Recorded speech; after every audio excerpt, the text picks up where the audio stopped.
Y'all know it's crazy. Have you seen Prismatic Evolutions dropping a ton lately? Yeah. Yeah, it's absolutely crazy. Bro, I was looking in the collector app, and it seems like all the singles lately are dropping. Dude, I freaking love the collector app. I've been using it for so long, and it's like it makes it super easy to like track the pricing of the cards in your collection.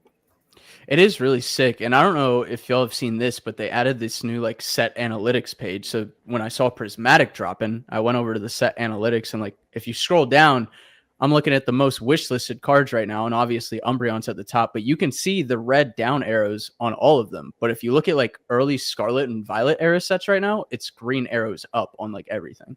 Yep. Dude, it's awesome to use it too. Like I use it a lot for cards that I want. So I'll just say that they're just in my collection, and those are just cards that I'm going to be going for. Yeah.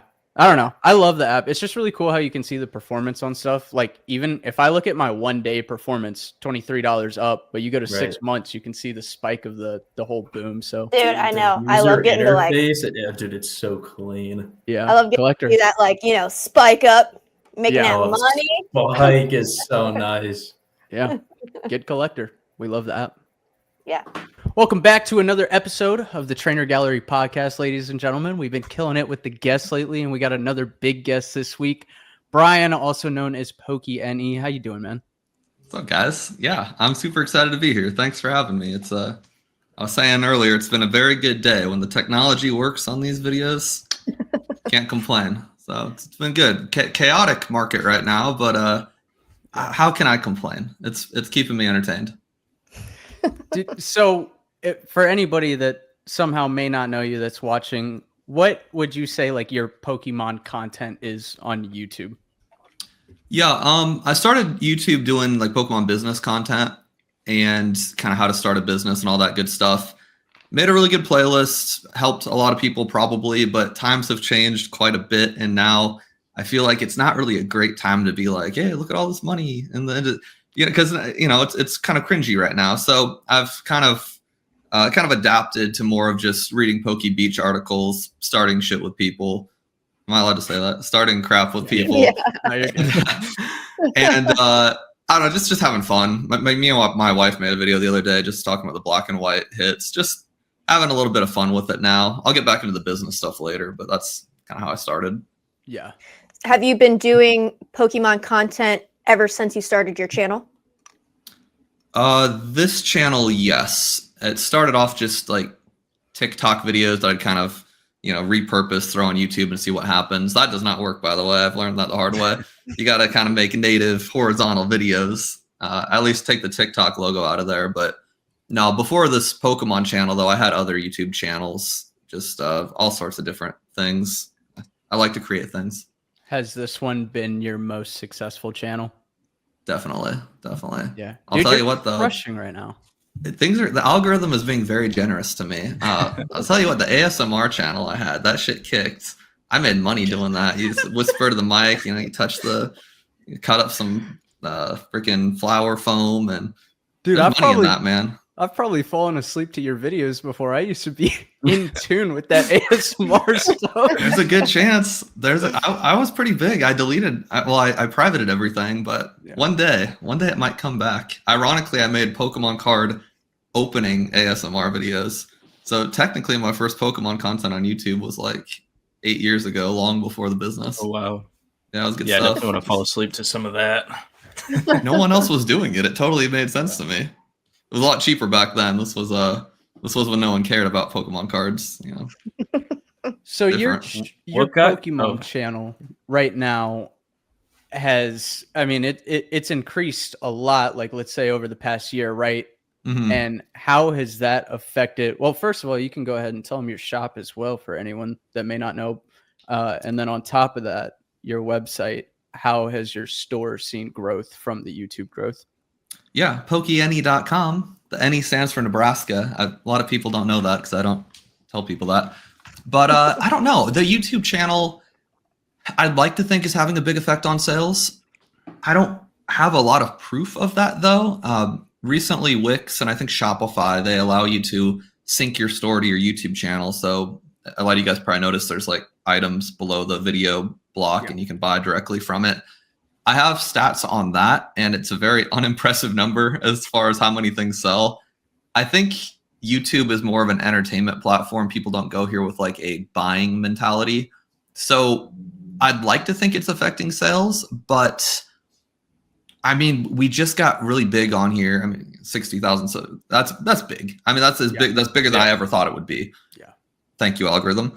But I didn't really. I mean, we were doing 300,000-400,000 a month in sales when I was at 2,000 subs, and we're doing more than that now, but only because of the market. It hasn't really caused much. I just do it for fun because this job's really boring. So I don't think it's for sales really. Yeah, if the YouTube's not pulling much in, do you throw out like any ad specific stuff, or do you kind of just let the social media do its thing? No, I mean, YouTube pulls in good ad revenue. Like we'll pull about $4,000 a month in ad rev, which I was saying in Omaha, Nebraska is a very good amount of money. Stay in the West, it's very cheap here. You can get nice houses for very cheap. So, I mean, it's good revenue. Like, don't get me wrong. It's just, I don't know. I think it's more brand awareness. It probably translates to sales in some capacity, but I've never made a video like, oh, black and white looks awesome. And then like my black and white sales shoot up like everyone thinks Rev does. Like, that's not how it works, unfortunately. If it was, you'd see a lot more spammy content from me. I love money. Who doesn't? So I recently saw your video where you were talking about like Rev and people saying that he's manipulating the Pokemon market, and I saw all the research that you did and how you broke it down. Can you kind of like explain that to us? Yeah. It's such a silly argument, and people still don't seem to understand it. So the people that are claiming this came to the game like a year ago, clearly, maybe less than a year ago, because if they were here for longer, they would observe that every set that Rev hypes up every set. He's super stoked about every single set. And, I remember not too long ago, Scarlet Violet was 90, Valdea Evolved was 90, Obsidian Flames was 85, Temporal Forces was like 100. Like, no one cared about any set that he hyped up. So I'm curious how his hype videos on Destined Rivals, I'm curious how that's affecting the Destined Rivals market. But none of his other videos did anything to Paradox Rift or Obsidian Flames. Like, that's a very odd thing to me, especially because if you look at his views, he was getting like some of his videos for Paradox Rift and these like bad sets that everyone pretends to like now. Those videos had like 400,000 views, and his newest videos have 150 to 200. I mean, still huge, but like, just look at the freaking numbers, man. Yeah. I don't know. I think it's the stupidest thing in the world. Easy content too, because it's just, I can rant about that for hours. Speaking of numbers, I mean, you like, so we met, was that Collecticon North Carolina? Probably about a year ago? It was Atlanta. Oh, okay. And yeah, so you had told me something that I don't know why, like, when people tell you things and that one thing just sticks with you. Yes, I have those. Yeah, you were one for me, bro. But you were like, nice. Because at this point I was doing that, like, I don't know if you remember this, those videos where I was on the motorcycle and I loved it. It was brilliant. Yeah, but it took like freaking 8 to 10 hours to edit, and you were like, at that point you were like, bro, like, you want to just get out there, like, be posting content, like, get yourself out there more. And I've done that. My channel's seen a small increase since, but it seems like, you've been doing it since that point. And I don't know for sure what like your average views were at that point. I want to say like maybe 5 to 10,000. Yeah, I think 10 was a really good day. It was like 5 to 7 typically. But dude, now you're hitting videos that are like 40,000. Do you think it's because of that? Like, just like when you tell people about your YouTube growth, are you like, just put yourself out there as much as you can, like quality versus quantity? What's your thoughts on that? Yeah, I think the quality versus quantity thing, as I watch a lot of like YouTube business, Think Media, Alex Ramosi, all the cool business people. And I think some of it translates to Pokemon and some doesn't. Like quality, for example, a lot of these Think Media type, look up Think Media, it's a great channel. A lot of those guys are kind of talking about channels like Mr. Beast and all his little posse, where like you need good shots and lighting and blah, blah, blah. And so like quality in that realm translates to good equipment, attention to all this detail. To me, quality in the Pokemon realm, it doesn't even translate to even not like actual knowledge. It just translates to like your personality. So if you've got good, or if you've got takes that are interesting, if you have opinions that are passionate, if you have like footage that you're reviewing and you're good at actually reacting to stuff instead of just playing it and then sitting with a face like this the whole damn time.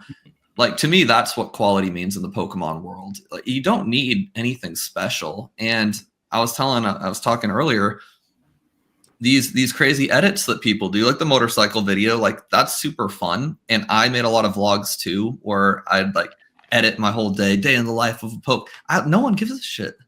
Yeah. Like, I do it for fun now. Like, me and my wife made a video the other day. I had a lot of fun with it.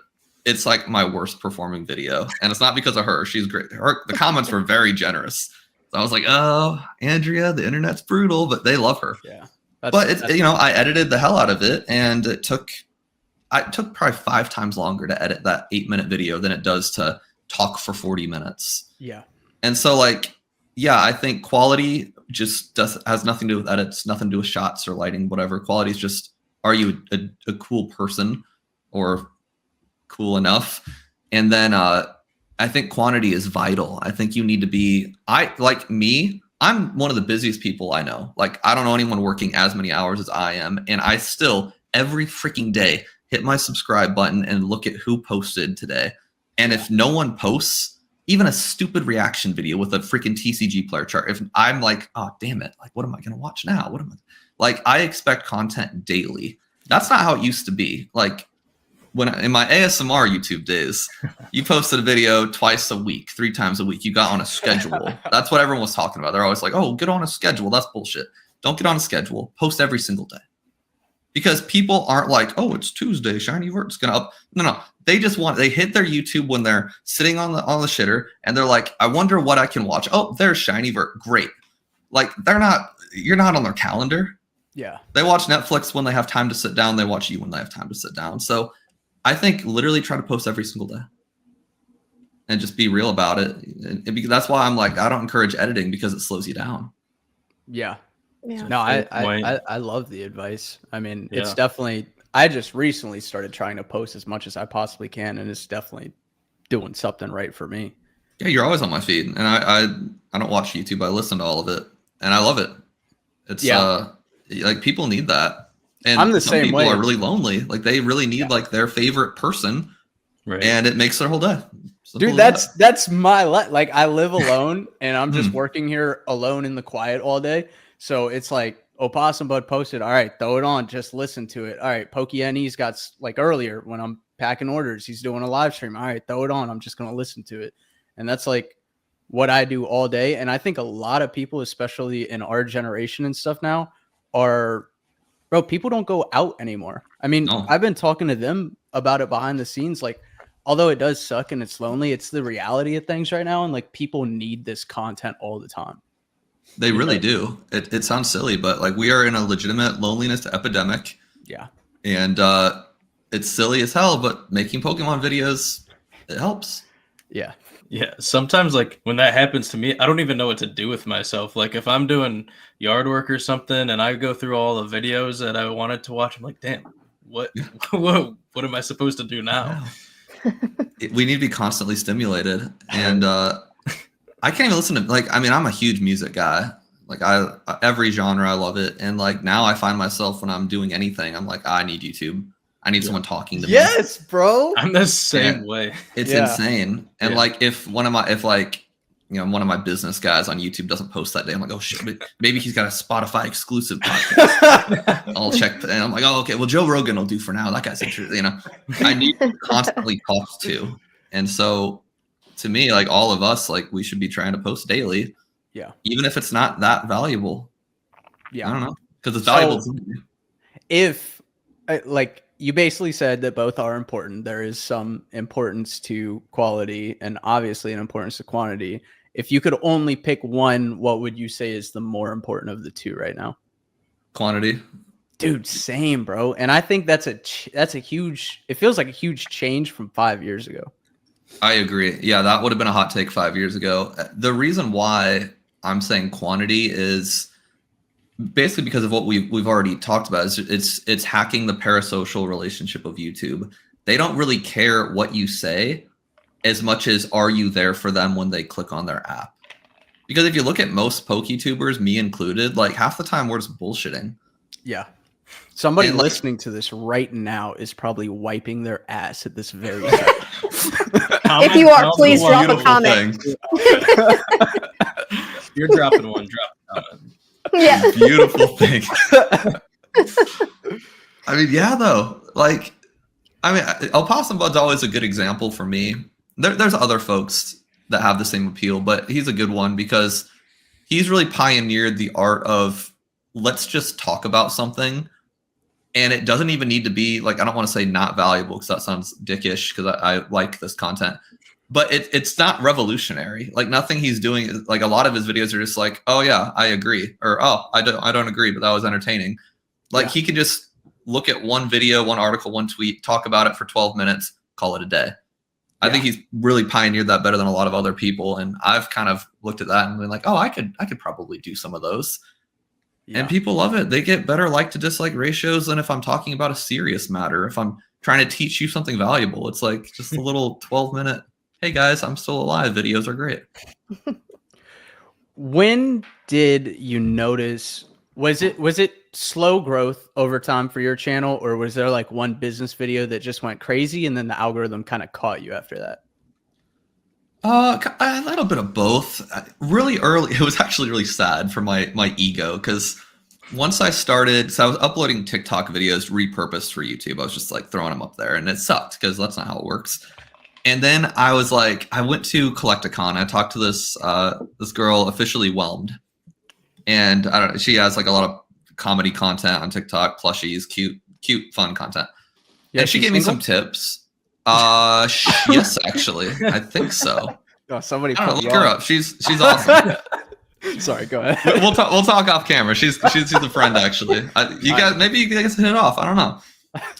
But she gave me some tips. Like she's very big in the TikTok space, and I was like, okay. So I went home and I uploaded literally 4 videos with her tips, and the 4th video got like 300,000 views, and I'm thinking, oh. I just hacked the algorithm. I'm thinking I'm going to be PokeRev 5.0. I'm like, the shit's easy. I just make a video, 300,000 views, easy. Yeah. Never happened again. I tried to follow if you look at that time period, if you like organize my videos in popularity and whenever I uploaded the 2 year, whatever it was, and then look at every video posted like after that, I tried to emulate it. Sucked. Not how the algorithm works. It was just a random flash in the pan. So after that super viral video, the next couple of videos got more views than I was used to, but then it just died off again.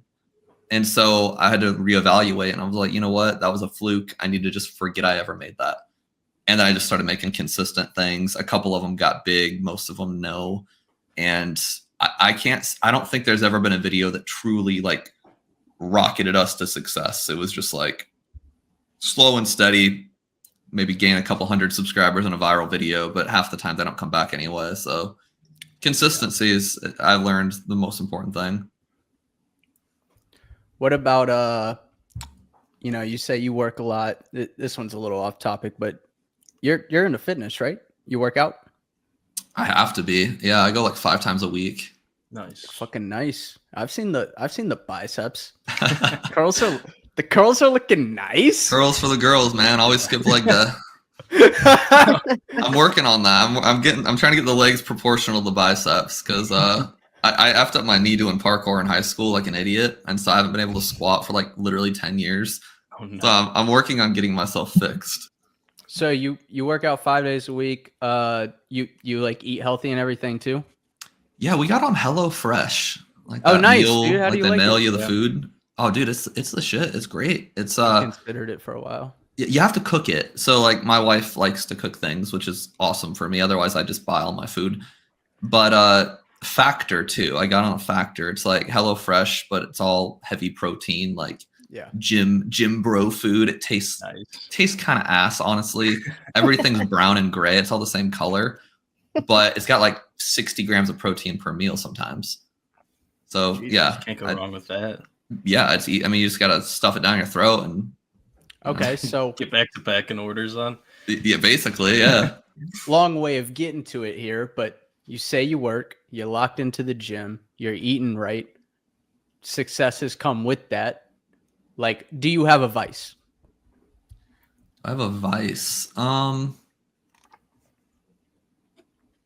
It was Oreos and Pepsi. I give myself one Oreo a day when I pop my I got bipolar. So I get one Oreo a day. It's like a Pavlov dog pat on the back. Like, oh, good job, boy. You took your pill. So that's been good. Pepsi got me I got like a nice little layer of fat over my abs because I was drinking 8 cans a day. So I got rid of that vice. Damn. Oh, it was horrible. Dude. I had a beer belly. I don't even drink beer. So that was a vice. I think now, honestly, my vice is going to sound really stupid. It's going to sound like when you're in an interview and they're like, what's your worst quality? And you go, oh, I work too hard. It's going to sound like that. But my vice would be me trying to relax for the sake of relaxing. Like there's so many times where I'm like, oh, I work too hard. I need to sit down and find a hobby. And then I'll like buy a video game thinking I'm going to become a gamer. Yeah. Because I'm like, that's what I'm supposed to do is relax. I play the game for like 40 minutes. I go, fuck this. Like, what's the point? And then I just wasted $40 trying to find a hobby. I just bought Metroid Prime remastered on the Switch. Amazing game. Played it for like 3 hours. I'm like, I'll Google how it ends. Yeah, so my advice is basically wasting money trying to find a hobby. And in reality, I'm addicted to work and money. Dude, it sounds cliche, but like all the things I asked you, it's like anybody watching right now, if you like, we can sit here and talk about algorithms and consistency and this all day long. But I feel like what really makes people successful is locking the fuck in, work at what you want, be healthy, go to the gym. It's the mindset. Yeah, I feel like you've been doing a lot of that. Yeah, bro, that's why I'm so like into it right now. Cause 2-3 months ago, not locked in whatsoever. And within a 3-month period of just doing the right shit, like workout, like it's been an insane exponential growth. You can see it as the Gen Z kid. I'm 32, so I can't be talking to Gen Z, but like you got aura, man, for real. Like lately. Yeah, thanks, man. I'm the oldest one here, really. Yo, like the past like two months or so of uploads, I'm like, oh man, he's doing something. Nice. Fucking nice. Plus 2,000 aura. Has that like addiction to work affected any relationships in your life? And if it has, like, how do you work through that? Oh, that's such a good question. Yeah. Oh my God, I almost lost everything. It was so bad. Holy shit, really? Oh yeah. When I was new, when I started the business, to be honest, I don't know what the hell I was doing all day because like I wasn't selling shit compared to now. But when I was trying to build this thing, I missed like family functions. I missed friend things. Like I have really close friends. We've been friends for 25 years. Missed stuff for them. Skipped out on everything, dinners, holidays, blah, blah, blah. I just like literally sat and slept in my basement. My wife fucking hated me, I'm sure. Friends thought I was an asshole. Like family didn't like me either. And I mean, and then I wasn't even medicated yet. So the bipolar shit was like kicked in where I was like manic and I basically abused it where I just stay up for like 6, 7, 8 days straight. If you listen to Eminem, the rapper, he was on what was he on? Vicodin? He was taking drugs where he could stay awake for like 2 weeks straight and just write. And I always thought that was an exaggeration. I'm like, well, no one can actually stay awake for 2. Yeah, you actually can. And you don't need hard drugs. You just need to abuse mental illness and take copious amounts of caffeine, which I guess is a drug. But yeah, I was a mess. And you can see it in my early TikToks. I'm extremely skinny. So right now I'm at 155. Not huge by any means, but 155 is healthy. I was down to like 120. Like someone at my size shouldn't lose like 20% of my body weight. Can I ask how tall you are? 5'10".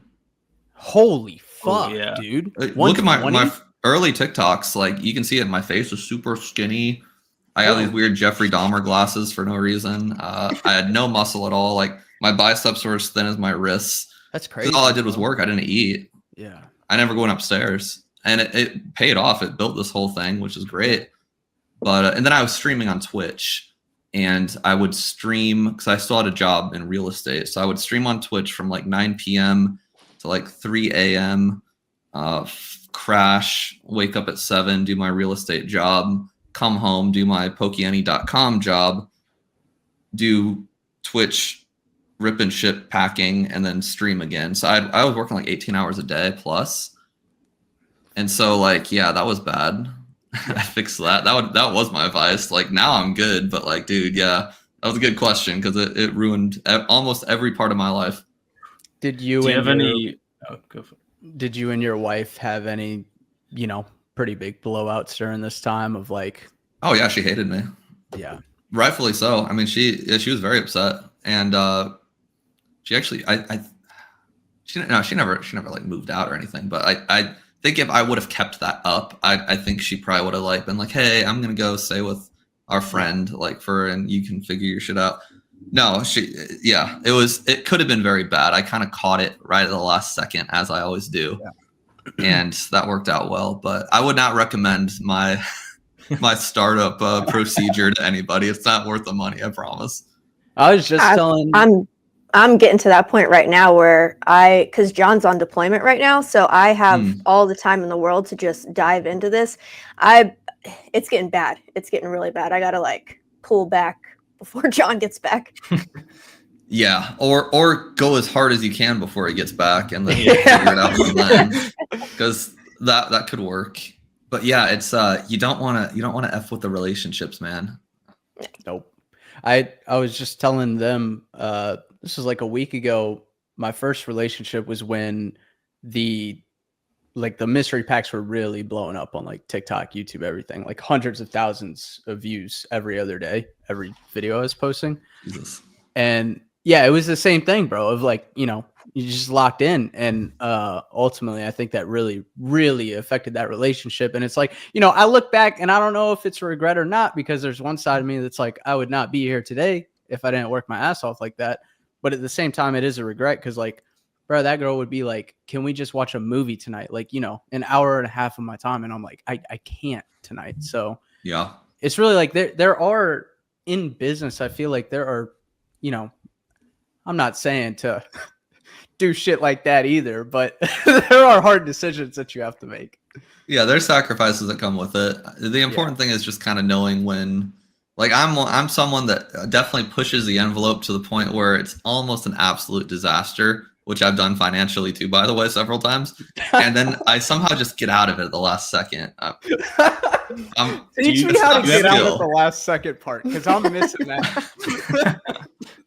We'll see how long my luck continues. My mom always says, Brian, you always come out smelling like a rose. And one of these days my garden's going to shrivel up and die, and we'll see what happens. But do you have any tips for that? Because like Vert got me to start my YouTube channel like a year ago, and now with the podcast, and I'm doing like I'm still in college, but like working full time this summer, and trying to balance all of that. I've definitely noticed making more and more sacrifices, and I'm starting to see it like kind of cut into like the relationship family time.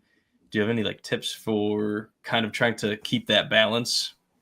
Yeah, you don't f with family time. Whatever you do now, don't do anything else. Like if every Thursday you have dinner with mom or whatever, like you don't f with that.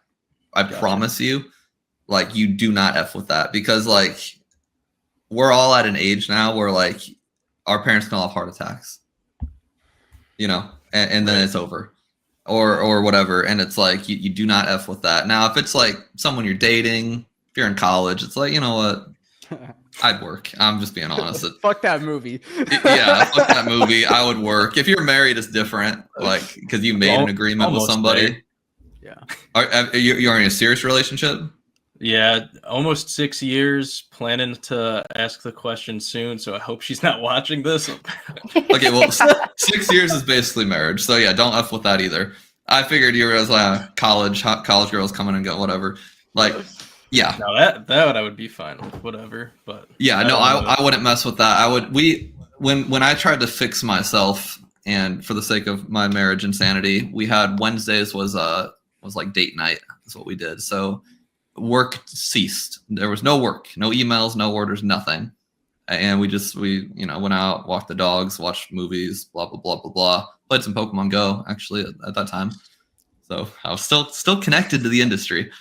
But yeah, so Wednesdays was our day, and then lock the phone in the drawer at dinner, and that worked for us for about a year. And I told her, I'm like, I will not be working this hard for very much longer. Just give me a year. Yeah. And then it was pretty self-sufficient. But yeah, don't F with it. It's not worth it. Like, don't skip anything. Did you have any trouble during like those date nights and that allotted time just thinking about work, or is it kind of easy to just shut your mind off? Oh, you don't not think about work. No, you lie and you say that you're in the moment. It's yeah, you don't. It's impossible. I can't turn it off. Well, and I'm saying that like because I think there's a lot of people that probably feel guilty about it, and they're at home like oh, PokeNE can just like put his phone in the drawer and watch a movie with his. No, like literally every single millisecond of my life, I'm thinking of work always. Yeah. Either content, sales, tariffs, distributors, always. It's an obsession and it cannot be turned off. And I think that's probably true for anyone that's like heavy into it. It's probably unhealthy, but I'm just being honest. Do you ever get to a point where you're feeling burnt out? Not these days. I think when I started getting there, is when I realized I needed to hire someone full time. And so I think I'd be there probably at this point. But right as I was like getting on the cusp of that, I'm like, okay, time to hire somebody. And then, yeah, as far as the content, I mean, a lot of content creators say, oh, burnout's a thing. And I don't know. I upload quite a bit. I haven't felt it. I think it's because I don't try very hard. That might be the tip. Was there a moment for you? Because you were saying you did real estate before? Yeah, good times. Was there, so you were doing real estate. You said like maybe early on, not the most sales. Was there a moment where you're like, boom, this is the, we got to go full-fledged, full-time Pokemon. Like, was there a specific time when you just knew it was taking off? Yeah, it was, so when did I quit? I think I gave myself like, my plan was to give myself 6 months where I was consistently making double what I did in real estate. And I'm pretty sure I quit after I did that 4 months in a row. Because my logic was, okay, I was making triple the amount doing Pokemon than I was real estate. So I think real estate, I was pulling in like $2,400 a month, like net, whatever, in my bank account. And then Pokemon was bringing in like $7,000. And I was like, okay, so if I do that for 4 months in a row and I'm doing like 3x my real estate, 4 times 3 is 12. That's a year. I did some boy math and I was like, that's close enough. Yeah. Now it helps having a wife with a stable job and insurance. Like, I don't think everyone should do that. It depends on your situation, but I'd say I probably went full time earlier than most people should. But it was that 4 month period of like, okay, I'm wasting my time. When I realized every second I was in real estate at the office and I was thinking, okay, I'm making $25 an hour, but if I was doing Pokemon, I'd be making like $78 an hour. And I was just pissed all the time. So once I was doing the math, like every hour, I was like, I need to get out of here. I was doing a shitty job for my boss. So I needed to quit for his sake. Like, I've heard you speak about the, like, what is it? The debt leverage. Yes. Right? And so I know that you took it's like every time I've heard you talk about this, it sounds like you took a pretty big risk. But even right now, when you're talking about it, you're kind of like you tell people like, maybe you shouldn't take a risk as big as I did. Mm-hmm. I've always been somebody who's kind of a believer of, if you do want to be like that successful, you have to take like the super scary risk. Like, do you think there's any truth to that, or? 100%. I agree with you. I just have to kind of pussyfoot around it so people don't get mad. And honestly, if I was talking to people, white male, 30s, married, Omaha, cheap ass real estate. Where's this going right now? If I was talking to my clone, like all the little privileges that I have, I would say, stop being a pussy, take the credit card debt. Yeah. But the problem is, I'm talking to this guy who's divorced and has a kid, this mom who works 2 full-time jobs, this kid who's in college. Like, I'm talking to like a million different versions. So it's very true. if I'm not talking to someone with like my exact I'm very lucky. I have a good supportive family, wife with a consistent job, cheap ass house. Like, yeah, if I'm talking to only those people, then I'm gonna say, pull out your freaking credit card and get some balls. But I can't do that because there's too much of an audience. There's too much variety. Yeah, I didn't even consider all the different people you have watching, because my dumb ass would be 19 watching a PokeNE video and be like, I'm putting it all in. Right. All on red. Yeah. But if I were to give some general advice to, like, I don't know, 20-something-year-olds who are single and especially don't have kids, yeah, I would risk it all. I'm just going to be completely honest. Like, just dump it all, because like you're probably not making jack anyway. You don't have any responsibilities. You got no one to take care of. Like, if you got no one that relies on you, I'd go full send. Worst case scenario, you declare bankruptcy. Okay, taking to heart. Fair that enough. was for me. Yeah. Get an LLC. So the LLC declares bankruptcy. Yeah. But yeah, I mean, we're like, worst case scenario, you declare bankruptcy. Trump's done it like 7 times and he became president. So if he can declare bankruptcy 7 times, so can you. Yeah. All right, little spitball of a question here. What are your thoughts on Oh, here we go. Team Rocket? Is it Joey? Team Oh, Rocket he's annoying.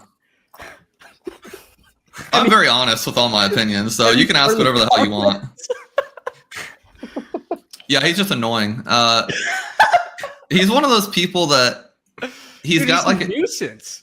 Yeah, he has a really close fan base from what I gather, which good for him. Like, that's all. If like your brand is being annoying, then like honestly, that's awesome. My brand's being a douchebag. It all works. But him and there's a few other ones that what drives me nuts is they do live in my head rent free, is what they always say. But it's like, I've seen 2 videos. They both annoyed me. And so I say he's annoying. But then they'll get this clip and be like, PokeNE is calling me annoying. I'm living in his head rent free. It's like, well, no, I don't watch your shit. I saw 2 videos, said you were annoying, never watched you again. Yeah. And so, yeah, I mean, that's my review on he's annoying. He'll be gone within a year, because like that strategy only works for when the algorithm is being super generous. Yeah. And when the algorithm's done being generous, then the people actually providing some kind of value that don't like rely on gimmicks, like they'll be the ones to stick around. So good luck to everyone, I guess, me included. What is your future plans with, like, I don't know, like I loved what you were talking about earlier. When you did that live stream earlier, you had brought up the point of the algorithm being super generous right now. And you're like, for most people, like, views could see a fall or this or that. Like, what do you think happens? Like, are you going to be fine? Do you have any future plans to dodge and weave once like the market starts going down, or Pokemon loses this popularity and demand? Like, what are you thinking about that? I honestly can't wait for it to die and just take a complete shit, because I get my entertainment from it as it is. I don't need results to be entertained. Like, I've had a lot of YouTube channels that got like 100 views a video, and I was having fun with it. 'Cause like, that's the fun is the creativity. The views are just a little icing on the cake. So, and the same thing with the market. I can't wait for it all to crash and burn. I mean, I've got like $400,000 of Japanese shit that's like an investment. I don't give a shit. I hope it all crashes and burns to zero, because then everyone will panic sell or leave YouTube in the content world. And then I will just be doing the same thing I'm doing now, because I'm not doing it for views or money. I'm doing it because I'm bored, and I'll always be bored. So I'll just keep on buying, keep on making videos. And then inevitably, when the market turns and we're in another bull market in like 2028, 2029, whenever that is, well, then I'm going to be like one of the few that stuck around, and I'm going to be the top shit. Yeah. Like, that's why Rev's the biggest. I mean, Rev was doing his videos consistently through a bull market, a bear market, a bull market, a bear market, and now a bull market again. He has 3 million subscribers. He's obviously a cool guy. He's got great content, but more than that, he's got that many because he stuck around. Yeah. He wasn't this fair weather fan. And I don't know Rev very well. We've talked a handful of times, but I have a feeling that he just is bored and really likes YouTube, and he's not doing it for the views or the money. So people like him stick around. Yeah. And so I want to be that. I like when everything burns, that's like going to be my ultimate. I'm going to go harder. You know, marketing too, or market too. You know, sell all your shit. I'll buy your Surging Sparks at 180 when you panic because the TCG player chart went that way a little bit. I'll buy it all. In the last episode we just had PokeRev on, and I think you saw the part where I asked him his top 3 favorite creators in the space right now, and he listed you off first. But it kind of made my day, not gonna lie. That's a dope feeling, bro. That is sweet. It was wild. I knew it already because he DM'd me a week or 2 prior to that and was kind of giving me flowers on that. So I knew it was coming. But when I got that first DM from him, I was like, holy shit, he knows who I am. This is awesome. I was very much simping, and I'm proud to say it. What about like 4 months ago, before maybe 5 months ago? I don't know the exact time frame, but it's like there was Deep Pocket Monster, PokeRev, Volt, CTR, then some of the OGs like Real Breaking Nate. You got that whole side. It felt like those were the only big creators in this space, and now all of a sudden you got you going crazy with the views. You got Kyra, you got Opossum, but has taken off recently. Like whether it's somebody like Opossum who's been here forever, you taking off, Kyra who's brand new in the space. Like what does that feel like, kind of going from this space where there's 8 to 12 big creators to now it's like every day we could see a brand new creator who's pulling a ton of views? I love it. I'm glad you brought that up because it's actually interesting, and it would take a lot of research and digging to figure it out. But I theorize that this is how it is every time there's an algorithm boom. Like when I was talking about like Rev, when he was making videos when nobody was really caring, and Real Breaking Nate and Super Duper Danny and all those big dogs, like they were big, in say 2019, whatever. There were probably PokeNEs and Nostalgianomics and Opossums and Kyras. There were probably like those sized people with them. And then they just fell off because it was it got to a bull or a bear market, and they just were like, eh. And then the people that kept going, kept Real Breaking Nate, PokeRev, they kept making content. And then there was another generation of PokeNEs, Opossums, Nostalgia, blah, blah, blah, blah, blah. And so like I think every bull market of algorithm juice, like it's probably like that. You're just observing it because we're in one now. Yeah. But if you go a year from now, half of those people are probably going to be gone. Yeah. Would be like look at Seismic Shock TV. He had like 150,000 subscribers, right? Vanished. Did he really? He had a lot. He had like 2 viral videos, but like he had a lot. Yeah. PokeNav. He was a big. Do you remember that guy? I've heard the name, never seen it. He was really big in like the business finance space. He was like that generation's Nostalgianomics. Okay. And he had like 3 comebacks and then never came back again. Even Rob Burns, pretty significant creator, gone now. Yeah. So I think every algorithmic boom, you just observe that. Like half of them will be gone. Maybe I'll be gone. I don't know. I don't think I would. I'm just trying to be like not so cocky, but we'll see. No, I think your content is very much like, I think there's a difference to some of these people, like a Seismic Shock. There's no fan base there. You have a fan base of people that like you for you. Hopefully that seems to help. Yeah. I mean, I think that's a lot of things, or I personally feel like a lot of channels sometimes miss that. Like there's no mix of content and character. Like some people only have content, some people only have character. Like you have both the business, but then you also provide this character that people, it's like Opossum, like when he gives a take, has his character with it because he's always like pissed giving the take. That's a really good point, actually. Yeah, it's more than just Pokemon. It's a brand. It's your own brand, not just like the Pokemon brand. That's a good point. Yeah, it's like the whole Ryan, like let's fuck some shit up. Like that caught on so quick because his whole fan base, like you'll see them post nonstop stories and tag him as like, oh, they're when he's doing his live streams now. Like I see like 20 to 50 stories go up, and they're drinking with him while he's doing the live stream and stuff. Like, he's built brilliant. Yeah. People don't give him enough credit for that either. They think he's just like kind of this silly degen. Yeah, and it's like, no, this is like, he's authentic. I'm not saying he's not, but like, he is a brilliant business person for that.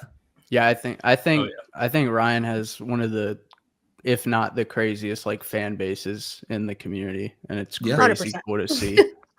And it's because he's mixing like true business strategy with actual authenticity. Like, I don't think any of it's bullshit. It's just like he knows how to get, like, that's brilliant. People toasting on stories.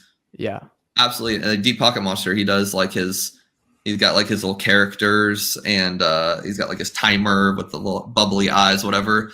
Yeah, and he's got his little jingle that everyone copies. Like, the people that have a thing, like you said, they're the ones that'll be sticking around. I think honestly, what would be a fun experiment would be like, after this video, just write down all the people that you consider relevant right now, and in a year, I bet they'll all be gone. Dude, that would be a cool video to make. Like your one the other day, I watched this one. I don't remember what you titled it, but you were going over the dramas that everybody forgot about. Yes. And I was watching. I don't know if I commented or anything because I just like had it on in the background doing something. But I'm sitting there and I was like, "Damn, that CT scanning shit really did only last 2 weeks." And I'm like, you forget so quick, right? Like, everybody, bro. When you said it, I was like, dude, he's fucking right. But everybody made videos on that shit. 2 weeks gone. You know what the next one's gonna be? So in what month are we in? Are we in June? So I think like November, I'll make another video like that, and it's gonna be about people pissed off about TCG Player and the union thing, because no one actually cares. It's easy content. Respect the game, and then it'll be the GameStop streaming. No one will give a shit. That'll come and go, and it'll be distributors selling stuff under shell companies, because by the time November hits, no one will remember any of those pieces of content. So then I'll bring them back from the dead and cause some controversy. It'll be awesome. Yeah. Nice. I mean, another one that was crazy is like, bro, like, I thought, my immature mind of, I have a bias towards CGC, but with all the test print cards and shit, I was like, this is the end. Their reputation is going to be smoked after Nope. 2 weeks later, whatever. I am actually shocked by that.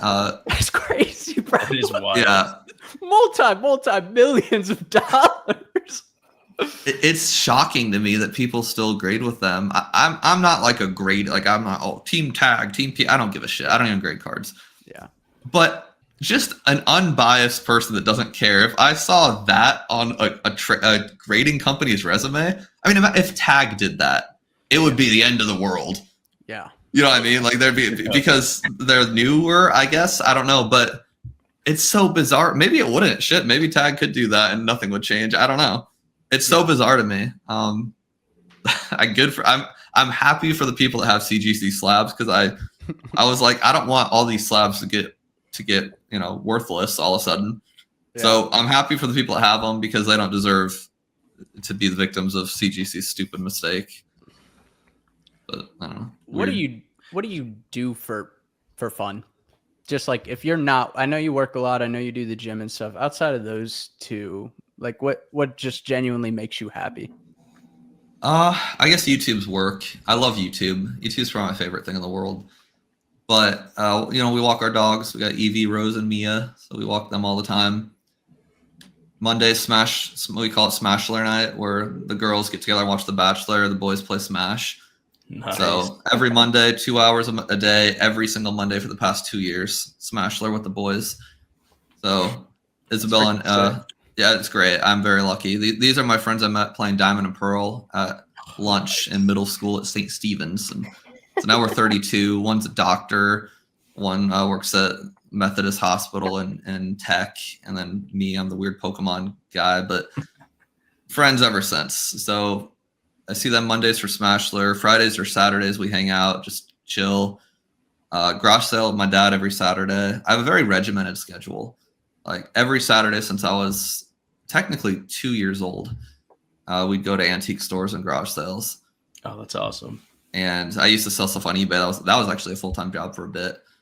Now I just do it for the father-son time. But yeah, I mean, I just have my little things. I don't do anything like by myself. I don't have like any hobbies. What's your favorite era of Pokemon, since you mentioned Diamond, Pearl, Platinum? I got to go with that. I just that's where I met my lifelong people. You know, I was in 7th grade, I think. So it was a pretty 7th grade is a big year. Like midway through middle school. You were 7. That's insane. Jesus. I feel old in the Pokemon community now. It's weird. I'm older, so. Are you? I feel I'm 36. 36? Mm-hmm. Okay. Yeah, I'm 32, so you got. Yeah, I just assumed you were all like 26 or under, honestly. Wait, do you know my age? Take a guess. I feel like 26 is a good. Yeah, I'm gonna go with 26. Yeah, I'm 26. Are you really? Yeah. Shit. All right. At least I got one out of 3 of you. All right. I don't know what I was hoping to get there. I don't know if I wanted older or younger. Yeah, I'm like, hey, he's got a motorcycle. He's like useful and fun, but He's an idiot. he lives by himself. Yeah. So I'm like, he's probably done with college. 26. It's a good number. But yeah, right. Diamond, Pearl, Platinum though. Those were the glory days, man. There's never been a game better. I don't know, hot take or not, best games. We got some the channel members. We posted a post out and asked our channel members questions that they would have for you. So now I'm gonna ask you some from them.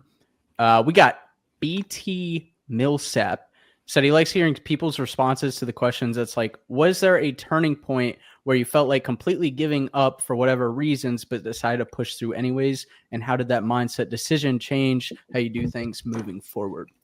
Oh God, there's been so many. The earliest one, I was still in real estate. I was in business for like 2 months and my supplier quit. And I only had one Japanese supplier and I just was like, oh shit, that's the end. And I was devastated. Like I remember I was pouty and mad and like angry for like days. And then I realized, oh shit, just go to Instagram and find a new one. So how I changed that behavior was have 3 or 4 suppliers on deck at all times. Then there was a time where this Chilean mob attacked my site and they used like dozens of credit cards. Are we all frozen now? Oh yeah. They brought dozens of credit cards and spent like $10,000. Then all the stolen credit cards got charged back after I shipped them overseas. And I lost 10 grand and I had no money at the time. So that sucked. So I learned to tighten my encryption settings. Thank you, Wix customer service. Then there was, what was the other disaster? Something horrible happened. Oh, when I was it was right as I quit my real estate job. So like 7 months in, 8 months in, Shiny Star V was a big thing still. And I didn't know what reprints were at the time. I was very new to this world. And I was telling them like, I'm going to make a number up, $100, whatever. And I was getting them at like 80, for example. And then my supplier was like, oh, hey, we got them for 70 now. And I was like, oh, yeah, extra $10. I'll buy $30,000 of them. And I spent $30,000 because I was a hot shot. And I had like 40 maybe to my name at the time. And then by the time they got here, the reprint fully kicked in and they were now worth like, I don't know, like 40% less than that. It was something obnoxious. They crashed horribly. And so my $30,000 pile of Shiny Star V was like worth like 20 overnight. Jeez. And so I lost all my money there and I almost gave up. The lesson learned there was don't be a pussy and just fucking deal with it. And I did, and it worked out. And then, oh my God, there's been so many. My website got hacked. All my accounts got hacked, actually. That was bad. Like Amazon, bank, PayPal, thousands of dollars lost. I got it back, but like for a while it was all lost. That sucked. Yeah, there's a lot of things that happened. Several times. The tariffs recently. I was like, oh shit, I guess I'm done with Japanese. Yeah. Can't do that anymore. There's ways around everything, by the way. Chinese too. I know Elon or Trump's watching, but like there's ways around the Chinese bullshit. I promise you that. But you know, Chinese, we just started selling that very recently and it's been very lucrative. They have got all sorts of cool stuff going on, the gem packs and all the crazy stuff they're doing. And for a bit, the tariffs were like 125%. And I was like, well, shit, that's, I was like triple, like I got to like triple my original price to like make my margins. And there's ways around that. So that worked out. I don't know. If you are in business, I had a lien on my house. Oh, taxes. Yeah. I didn't charge taxes on anything. So I didn't know what Nexus Law was. Watch my Nexus Law video, guys. It's a real good one. The TLDR, if you sell enough stuff to a certain state in a year and you hit a threshold, then you have to start charging the resident sales tax. And if you don't do that, then if the government finds out, then you pay the sales tax you should have been charging. So if you sell $1 million to Californians and you were supposed to collect $100,000 in sales tax and you forgot to do that, then you pay $100,000 in sales tax to the Californian government, and they want interest and they want penalties. So I lost like 50 grand between Cali, Florida, Pennsylvania, Washington, Idaho. Fuck all those states. I'm sorry if you live there. Those are the worst states in the country. So that sucked. And then I had to get an accountant and they had to fix everything for me. And that was like $6 grand to fix it all, like in accounting and legal fees. Pennsylvania put a lien on my house. So I couldn't sell my house without dealing with their government. And then I got a letter that I could be, I think it was a scare tactic letter, but it was essentially that I was committing tax fraud and it was fine. Yeah, I almost sold the company for that one. There's a guy. I did. There's a guy, All Pokey TCG, very big on TikTok, probably the biggest TikTok shop in the world. He happens to live in Nebraska, which is hilarious. We were actually neighbors. I didn't know it at the time, but and I almost hit him up and I was like, yo, you trying to buy a business that has like $50,000 of tax debt? Because like I'm sick of this shit. Yeah. Jesus. Hopefully that's enough answers for that man. He was not ready for all that. Yeah. Dude, he's probably just sitting there watching like, God damn. Don't start a business, it's not worth it. Yeah. Shit. I'm gonna ask the one from Ayo Famosa. She wants to know, do you prefer when the market is going nuts like it is currently, or how it was 1 to 2 years ago, and which type of market is better for business? I prefer 1 to 2 years ago. Less angry people. And then it's better for business if you have a distributor, because no one wants the stuff. So then you get all of it, and then people complain later when they didn't get it when it goes up in price. But at the time, yeah, if I wanted more Paradox Rift, I could go, yo, give me a pallet. Obsidian Flame, give me a pallet, and I could, and everyone could. Yeah. And so I always say, if you can make, $10 profit 1,000 times, that's $10,000. Awesome. If you could, but right now on a booster box, you can make like $100 profit. But if you're only getting a small fraction quantity wise, then like that multiplication has to add up to a number higher than 10,000 or it's worse. And the way things are right now, distributors they're not giving you a ratio that works. They're like, oh, here's 10 cases of the newest set. And I'm like, well, yeah, I can make a shitload on each individual case, but like I was getting 100 cases of each set. Yeah. It was a lot more profitable then. What about from Pokemon Finance Guy? He said, why does he skip a leg day? Parkour hurt my knee pretty badly. Pretty horrible. My kneecap was like, I'm not going to show you my legs, but like if this was my kneecap was up here. It's really gross. Damn. Oh, It was nasty. It worked out. It's fine. I can run and shit. No, I just make that joke because my legs are skinny as hell. And so I got to be like, it gives me a justification. I got to beat you to the punch. I have no excuse, and I get chicken leg comments all day, every day now. So there you go. I mean, maybe just start throwing never skip or always skip leg day out. No one can deny you then. Yeah. All right. One more for you from Pokey Salem. What is your opinion on buying simplified Chinese singles, sealed, or singles or sealed, and is that a good or bad idea? I think the sealed's really good. I think the Chinese, with any language outside of Japanese, honestly, you have to buy something that's gimmicky. Like China has its own like exclusive sealed products, its own exclusive promos and stuff. Like that's all gravy. That's good stuff. And Korea has that too. Thailand has that too. I learned like buying, Heatwave Arena in Korean. No one cares. But if you buy like, or Thailand has like Heatwave Arena, whatever, no one cares. But if you buy an exclusive set to that country, it's a little more collectible.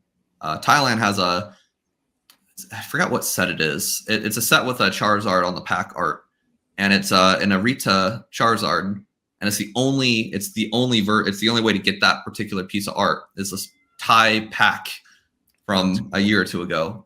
And so stuff like that I think is always good, but you got to find the exclusives, otherwise it's kind of pointless. Yeah, they've had a lot of cool like Chinese exclusives recently. Yeah, they did. That's why the tariffs pissed me off. Elliot, what was the question you had? I wanted to hear his answer to that. That it was like if he could make a set or something. Oh yeah. So if Pokemon gave you free reign to make a set, what do you want to see in that set with full customization? Bunch of low punnies. All Barneys.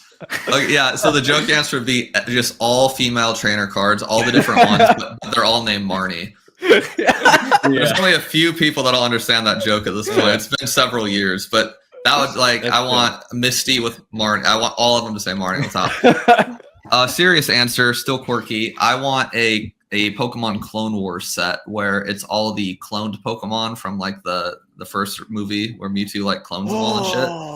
And I want that. So I want like a tag team kind of thing going on, but like they're the clones and they battle each other. I think that'd be lit. I think there's only been like one or there's maybe a handful of like clone cards out there. I wasn't aware there was any. Someone was like, I didn't know there was any. I think there's a Charizard. Someone pointed it out and I was like, oh yeah, that is, I think you'll have to Google it. Don't quote me on that, but I'm gonna buy one tonight. That's I'm like 80% sure that was accurate information. That movie, that movie made me cry.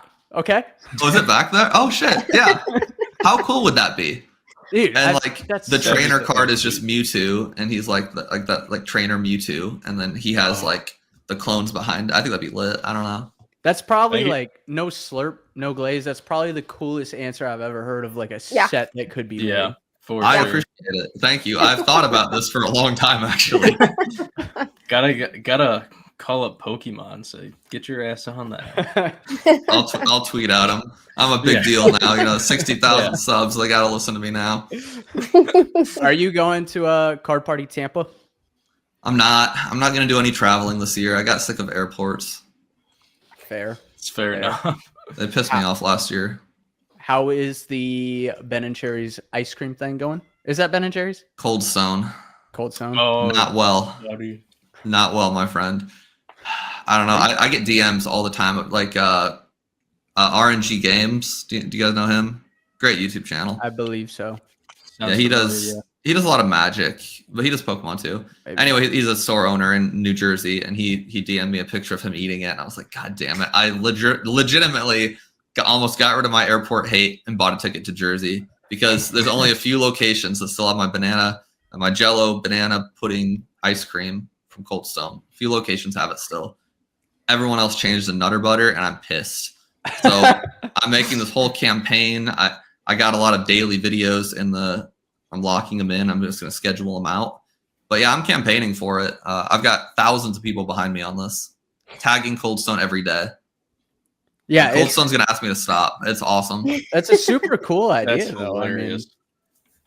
It's funny and quirky and fun, and people are like, "Oh, that's a cute mark." Like, I'm actually serious. I really want it back, and I feel like I should get it. So I'm going to try my best. What about? Is there? I always feel weird asking this question, but I like to ask people because there's always like a yo, not the freaking 1942 ringtone. No, I forgot to silence it. No. My bad.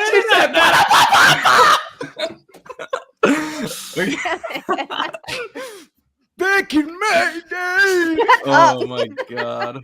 Sounds like my dad. I guess I'm not the oldest one here. Shit. Yo, 32 is feeling real young now. This you got a BlackBerry with a belt clip over there. Okay, sorry. Oh my god. That was perfect timing. That's so perfect. No, I was gonna ask, like, everybody has this different like persona and stuff on camera. Is there a part of you that people like don't really know or see about you, like whether it's, I don't know, a soft side of you or this or that, that you would want people to see more of you? I'd say I'm a tad nicer in real life. I still feel the same way about you, but I'll bullshit it in front of your face. I'm real friendly. But no, I'm pretty, like, over the years, I've gotten really just open and honest on YouTube. I think that's probably why I've grown so much. I just kind of, I don't know. It takes too much work to put on airs, honestly. Like that acting is exhausting. Yeah. Like I kind of had to do that with my Twitch days where I'm like, you gotta, oh my God, it's a charge. You gotta really. And I just stopped doing that. Like we stream on Drip Shop Live app, and if I pull like the hottest card, I'm stoked for them, but I'm not gonna like throw the sirens on and jump around, and I don't have that kind of energy, and so I don't know. I'm slightly nicer in real life, I guess. That's what people say when they meet me at Collecticon. They're like, oh, you're actually not that much of a dick. I'm like, thank you. Yeah, that's funny. That's a good question. I think a lot of people probably. I bet you hear a lot of different answers from that. Well, I think personally, from meeting you at Collectic, it's basically just on point with what you say. It's not that you're like mean or something in the videos. You're just a straightforward person. You're just a straight shooter on camera, and not that you're not in real life either. But easy to hang out with, easy to talk to, real nice guy. Yeah, if I was that straight of a shooter in real life, I'd probably get punched. I'm not very tough. I've got like good muscle definition, but I never punched anybody before, and I've never taken one. So I got to be careful with the straight shooter talk in real life. I'll be honest, but I'm not going to be that blunt. You've never been in a fist fight in real life? No, a very privileged upbringing. I threw a rock at a kid in like first grade, and that's about as crazy as I've gotten. Dude, that means you're 1-0. That's all I heard. I mean, he threw the rock first, but yeah, I threw the one it was like a concrete rock in a construction yard. I effed that kid up. First grade me kicked his ass. Yeah, so 1-0, undefeated. Freaking nice. But no, you were super chill too. I'm always intimidated to meet people from YouTube at Collecticon, like you included, because I'm like, oh shit, like I don't know. I guess in real life I'm pretty shy. Overall. Dude, I'm so shy, bro. Yeah. I couldn't tell with you. Thank God. But you told me, and I was like, oh, interesting. You play it off well too. Yeah. You're not shy. Dude, you're crazy. So shy. I'm pretty shy until pretty you low get key. to know me. Like within 3 days of getting to know Pear in the Airbnb we stayed at, then they probably hated me. No, when we were at Card Party 2, you were like wildin'. Also probably wasted. Slept with that. It was absurd. Yeah.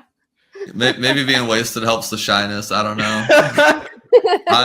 When I go to Collecticon, I get my own hotel, and I definitely don't associate with anybody outside of the convention. So I'm very low key.